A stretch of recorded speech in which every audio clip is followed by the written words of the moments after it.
we tried the beer yesterday. We did the local Sisk or Sisk Sisk lager. I mean, here's the thing. I'm not a beer person, so Neither am I. You drink beer more than me. I do. Yeah, like I like very. But that doesn't make me a beer person. No, but I like some beers, but not that much. So when I drank it, I was like, okay, it's a beer. Now, keep in mind, it was like €4 something. It was ridiculously cheap. Yeah. And it was a local beer, so it kind of was nice to try it at least and say like that you've tried something local. I liked it. It was a very light tasting beer, which I prefer rather than, the others. Yeah. There's a bit of a citrusy taste to it. I couldn't taste it. No, I didn't get it either, but we don't have beer palates. No, I enjoyed it. So there you go. I would order it again. I probably wouldn't, but again, it's just beer, and I'm not a beer person. Exactly. So there we go. So here we're just waiting for a taxi to take us over to Mdina, and we were just enjoying the views and how beautiful the weather was during this time.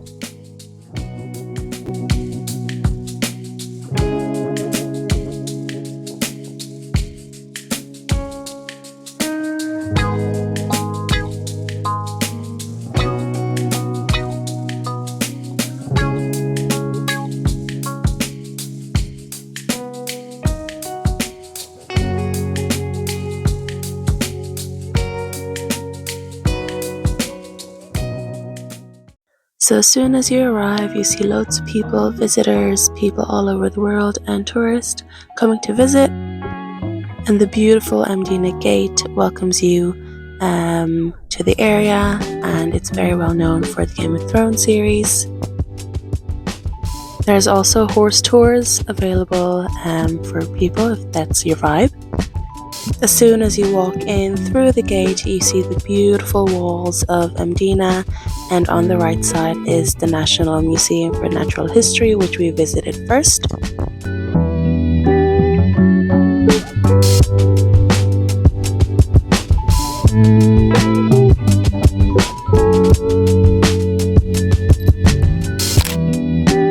Unfortunately, all my clips were deleted out of nowhere from this museum, but it's a very interesting museum which showcases a lot of the history of Mdina, but also the different types of animals, rocks, agriculture, and sea life that was found in Mdina, but also a bit of Malta itself. One specific room I really enjoyed was the room where it was just showcasing all the rocks found all over the place. Guys, look how nice the weather is. It's 28 degrees. Yeah. It's so nice. After the museum, we walked around the town, and this was one of the first shops we went into, which showcases the beautiful glasswork and glassware that is found in Mdina.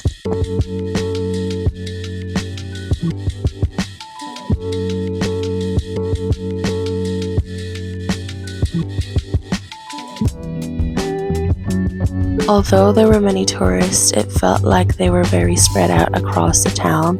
There were so many alleyways that you can go into, and they're all just very beautiful.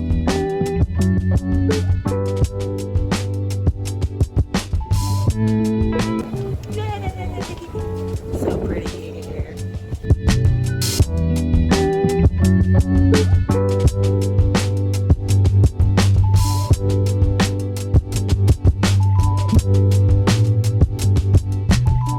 With the super warm weather, we decided to rest and take an ice cream break.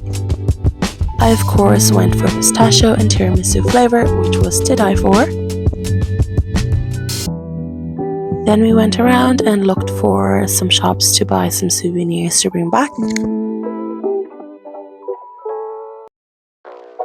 This specific souvenir shop had fellow Filipino workers there, and they gave us discounts, so thank you so much and shout out to Ate.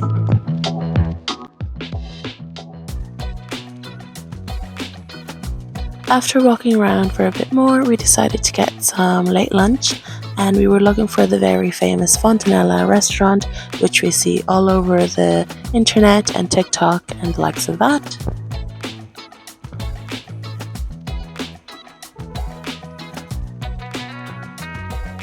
I'm gonna try to get lunch.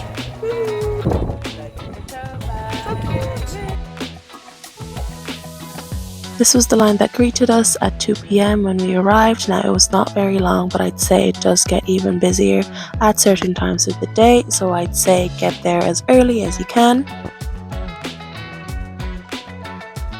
The pies and the dishes that we had here were very, very tasty, and I definitely recommend it if you're ever in Mdina to visit.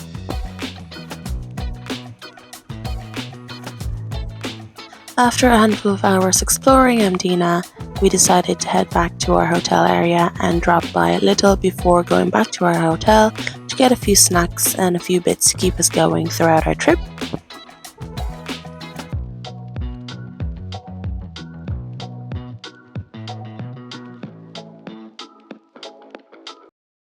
Back at the hotel, we decided to visit the rooftop area, and it was actually very cool here. It wasn't very busy at all. I think there was about 2 or 3 other people when we got there. It's a great spot for the morning if you'd like to watch the sunrise and even the sunset in the evening. There's loads of space for people here. There's the pool, and I think it's also a very nice area just to lounge about during the day if you want to take it easy. Gwen and I had great plans to come back up here and actually try out the pool and just lounge about, but unfortunately we never got around to doing that, so maybe next time when we come back again. Shortly after, we got ready for dinner, which we had booked for that evening, and we took a taxi again to the area, which is St. Julian's.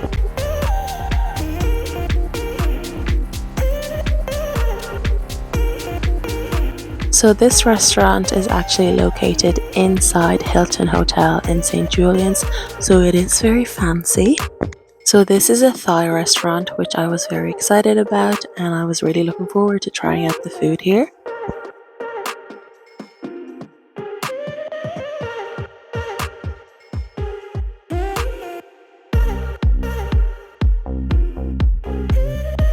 This chicken spring roll was very tasty, very crispy on the outside.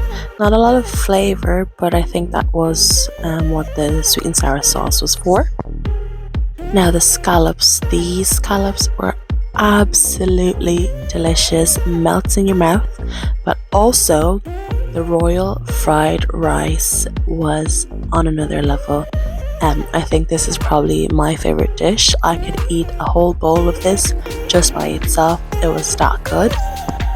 I also really enjoyed the crispy fried pork belly. The skin was perfectly crispy and the meat was absolutely delicious. We also had a glass of cocktail to go with our dinner this evening.